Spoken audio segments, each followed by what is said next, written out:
Wala na mga nagbunga nito.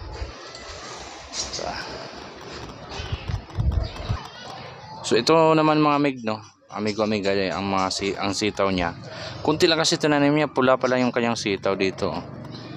Yan o. So nakaraan, di ba, binidyo natin to ay ano palang bulaklak. So ngayon may mabunga na. Isang puno lang kasi lumaki na, matay daw yung iba. Ayan. May mga sili din siya dito, ayan o.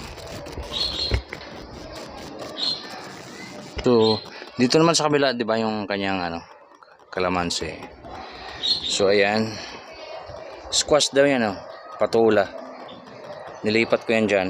Tapos itong kamuti namin, oh, hindi niya tinanggalan ng ano, pangtula. So dito yung kanyang matalong. Medyo humina yung kanyang